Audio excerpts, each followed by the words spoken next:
Hi guys, welcome to ഷാൽ studies. ഇന്ന് നമ്മൾ ഡിസ്കസ് ചെയ്യുന്ന ടോപ്പിക് കണ്ടൻറ്റ് അനാലിസിസ് ആണ്. നമ്മൾ കഴിഞ്ഞ വീഡിയോയിൽ പെഡഗോജിക് അനാലിസിസ് ഡിസ്കസ് ചെയ്യുമ്പോൾ അതിൻ്റെ സ്റ്റെപ്പിൽ ആദ്യത്തെ സ്റ്റെപ്പായിട്ടുള്ള കണ്ടൻറ്റ് അനാലിസിസ് കണ്ടിരുന്നു. എന്താണെന്ന് നമ്മൾ ജസ്റ്റ് നോക്കിയിരുന്നു. അപ്പോൾ എന്താണ് കണ്ടൻറ്റ് അനാലിസിസ്? നമ്മൾ പഠിപ്പിക്കാൻ ഉദ്ദേശിക്കുന്ന ഏരിയ അല്ലെങ്കിൽ ആ കണ്ടൻറ്റ് അതിനെ നമ്മൾ അനലൈസ് ചെയ്യാണ്.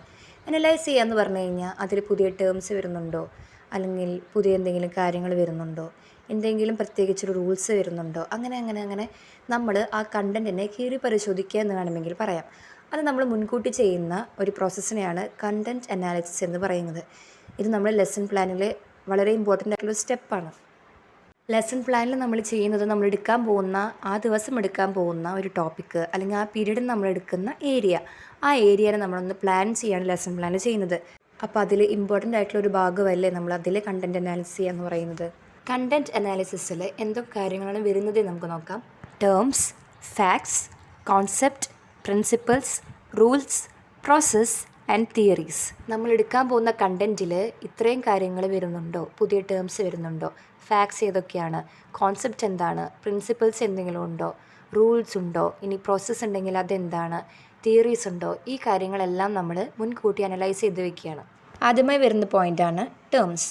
നമ്മൾ നേരത്തെ പറഞ്ഞ പോലെ നമ്മളൊരു കണ്ടൻറ്റ് എടുക്കുകയാണ്, ഒരു ഏരിയ എടുക്കുകയാണ് പഠിപ്പിക്കാൻ വേണ്ടിയിട്ട്, ഒരു ദിവസം പഠിപ്പിക്കാൻ വേണ്ടിയിട്ട്. ഓക്കെ, അപ്പോൾ നമ്മൾ അതിൽ ആ ഏരിയയിൽ ഏതൊക്കെ പുതിയ ടേംസാണ് വരുന്നതെന്ന് നമ്മൾ ലിസ്റ്റ് ഔട്ട് ചെയ്യും. ആർക്കാണിത് പുതിയതായി തോന്നുന്നത്? സ്റ്റുഡൻസിന് പുതുതായി തോന്നുന്ന ടേംസ് നമ്മൾ ചിന്തിച്ച് അത് ലിസ്റ്റ് ഔട്ട് ചെയ്യും.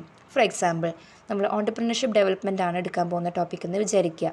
അതിൽ ഓൺടർപ്രണർഷിപ്പ്, ഓൺടർപ്രണർഷിപ്പ് മാനേജ്മെൻറ്റ്, ഇതെല്ലാം കുട്ടികൾക്ക് പുതുതായിട്ടുള്ള വാക്കുകളായിരിക്കും. അങ്ങനെയുള്ള വാക്കുകൾ നമ്മൾ ലിസ്റ്റ് ഔട്ട് ചെയ്യാണ്.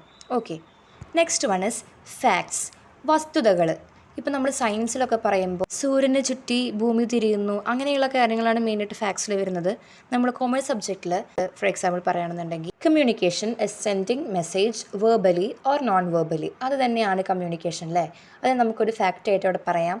നമ്മൾ കൊമേഴ്സ് സബ്ജക്റ്റിൽ ഓരോ ടോപ്പിക്കിനും നമ്മൾ പുതുതായി പഠിക്കുന്ന കാര്യങ്ങളിലെല്ലാം ഇതുപോലെ ഫാക്ട്സ് വരും. Next one is concept.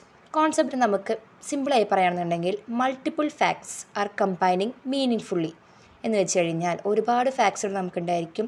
ഈ ഫാക്റ്റുകളെ എല്ലാം കമ്പൈൻ ചെയ്യുമ്പോഴാണ് നമുക്കൊരു കോൺസെപ്റ്റ് വരുന്നത്. പല ഫാക്റ്റുകൾ ഒരുമിച്ച് കൂടിയാലാണ് നമുക്ക് അതിനൊരു ക്ലിയർ കട്ട് പിക്ചർ വരുന്നത്. അതിനെയാണ് കോൺസെപ്റ്റ് എന്ന് പറയുന്നത്.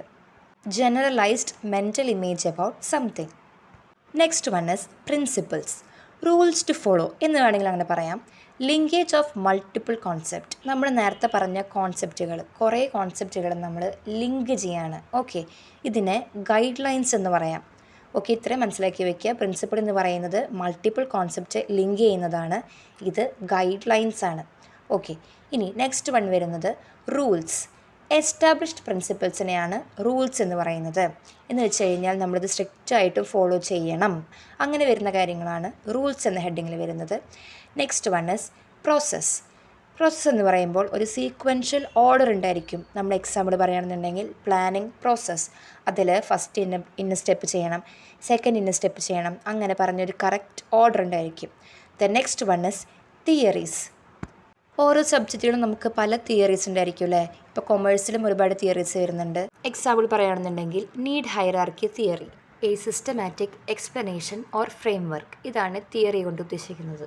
അപ്പോൾ ഇത്രയും കാര്യങ്ങളാണ് നമ്മളൊരു കണ്ടൻറ്റ് അനലൈസ് ചെയ്യുമ്പോൾ ശ്രദ്ധിക്കേണ്ടത്. ഇത്രയും പോയിന്റുകൾ നമ്മളത് അനലൈസ് ചെയ്യും, നമ്മളത് ലിസ്റ്റ് ഔട്ട് ചെയ്യും, നമ്മളത് പ്ലാൻ ചെയ്ത് എഴുതി വയ്ക്കും. സോ കണ്ടൻറ്റ് അനാലിസിസ് എന്താണ് നമ്മൾ ഈ വീഡിയോയിൽ കണ്ടു. So that's all for today. Thank you.